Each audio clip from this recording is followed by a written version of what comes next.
할렐루야, 반갑습니다. 오늘 열왕기 하 22장 가도록 합니다. 참 공평하신 하나님이신 것 같아요. 역사서를 둘러봐도 참으로 공평하신 하나님.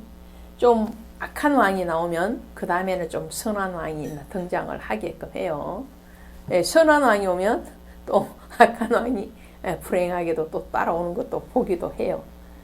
지난 시간에 가장 악한 왕이었던 므낫셋에 대해서 말씀을 드렸죠. 22장에 오시면 그 므낫셋의 손자였던 요시야 왕이 등장을 합니다. 므낫셋의 아들이었던 아몬이 왕이 되었지만 그는 단 2년밖에 다스리지 못하고 죽어버리죠. 그리고 그 아몬의 아들이었던 요시야가 8살의 왕이 됩니다. 굉장히 어린 나이에 왕이 돼서 31년 동안을 다스리게 되는데요. 이 요시야의 이름을 뜻을 보면은 여호와께서 고치시다, 여호와께서 후원해 주시다 이런 뜻을 가지고 있어요. 고치는 거죠. 요시야 사역을 보면 그 이름의 뜻이 나타나는 거죠. 이름이 그냥 되어지는 게 아니라는 거예요. 여러분의 이름이 그냥 되어진 것 같으나 그냥 되어진 게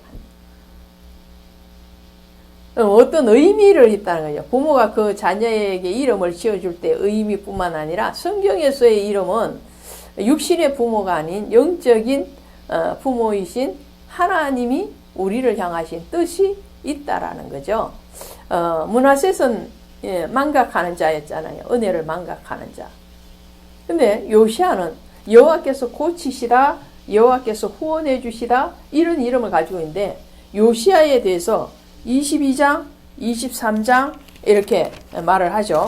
그리고 이 요시야의 성전 수리, 그 다음에 율법을 다시 선포하고 가르치는 것, 또 그 율법에 근거해서 유월절을 지키는 것, 요시야가 우상을 숭배를 척결한 것, 이런 여러 가지 개혁을 통해서 요시야는 그 부친과 할아버지가 저지른 죄, 우상 섬김, 하나님의 성전을 더럽혔던 것, 하나님의 절기를 잊어먹었던 것, 그 모든 신앙적인 죄에 대해서 요시야가 고쳐갑니다. 하나님의 이름으로 고쳐가고 그리고 회복해가는 그런 요시야의 모습을 보게 되죠. 이 요시야는요, 지난번에 살펴봤던 아달랴의 뒤를 이어서 왕이 되었던 요아스와 비슷한 면이 있어요. 요아스는 7살에 왕이 됐죠. 요시야는 8살에 왕이 됩니다.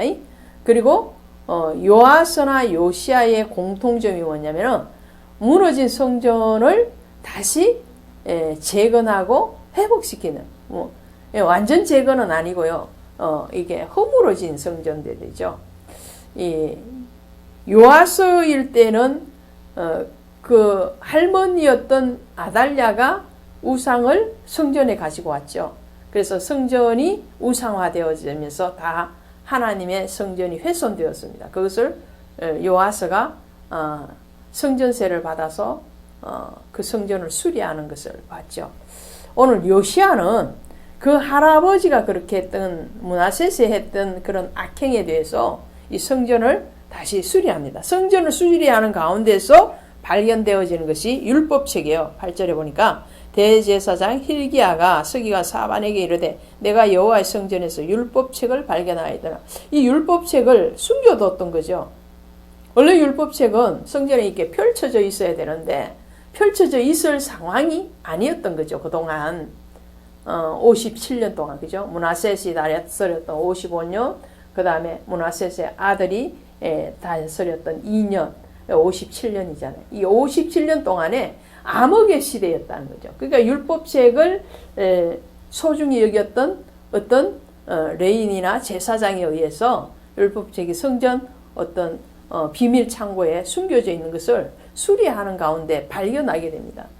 그러니까 요시야 같은 경우에는 8살의 왕이 됐잖아요. 어린 나이기도 하지만 그동안 율법에 대해서 하나님의 말씀에 대해서 전혀 듣고 자라지를 못했다는 거죠. 근데 그 율법책이 발견되고 요시야가 그 율법책을 읽습니다. 읽는데 정말 이게 참 하나님의 은혜인 것은요. 우리가 말씀을 읽잖아요. 날마다 말씀을 듣기도 하고 읽기도 합니다. 그럴 때 듣고 읽을 때에 그냥 우리 육의 눈으로 듣고 읽으면은 그냥 글자예요. 그냥 글자, 그냥 스토리, 그냥 역사, 뭐 그런 거죠. 근데 오늘 요시야가 성전에서 숨겨진 그 율법책을 정말 자기가 태어나서 어쩌면 처음 읽은 거죠. 근데 읽었을 때에 감동되어지고 감격되어집니다. 성령의 역사가 일어나는 거예요. 그러니까 이 왕이 어떻게 해요? 왕이 율법책의 말을 듣자 곧 그의 옷을 찢으니라. 옷을 찢었다는 것은 회개했다는 거예요. 8살짜리 이 왕이 되어서 지금 성전 수리할 때의 나이가 몇 살이냐? 26살이에요. 26살. 이미 왕이 되고 18년이 된 거죠. 이 26살이 되도록 율법에 대해서 사실상 요시야 왕은 몰랐다는 거죠. 물론 그 당시에 제사장들이 가르쳐주고 하겠죠. 그렇지만 율법책에 섬세하게 기록된 하나님의 말씀에 대해서 몰랐던 거죠. 근데 그 몰랐던 말씀을 읽고 나니까 회개가 터지더라는 거예요. 내가 하나님 앞에 바른 신앙생활을 하지 않아. 오늘 이 축복이 이 방송을 들으시는 모든 분들에게 있기를 주 예수의 이름으로 축원드립니다. 말씀이 능력이 되어야 되거든요. 말씀이 깨달아져야 돼요. 말씀 감동이 되어져요. 그래야 하늘 복을 아는 거지. 안 그러면 하늘 복이 안 보이고 안 깨달아지니까 모르는 거예요. 늘. 그걸 알고 나니까 요시야가 어떻게 하느냐면 율법에 명시된 유월절을 지킵니다. 그리고 이방 신들을 다 제거하고 선지자에게 가서 말씀을 듣기를 원하죠. 그래서 14절에 가니까 이에 제사장 hil기야와 또 아히감과 악볼과 사방과 아사야가 여선지 훌다에게로 나아가니. 자, 보세요. 이 제사장 선지자들에게 왕이 도움을 요청합니다. 하나님의 말씀이 어떤 것입니까? 하나님이 우리에게 향하신 뜻이 무엇입니까? 라고 경청하게 되는 거죠. 이런 왕이 선한 왕이요. 이런 백성이 선한 백성이라는 거죠. 이 선한 백성에게, 선한 왕에게 하나님이 말씀을 할 때, 유다를 심판할 때인데, 모든 재앙을 내 눈이 보지 못하리라. 20절에 그렇게 말씀해요.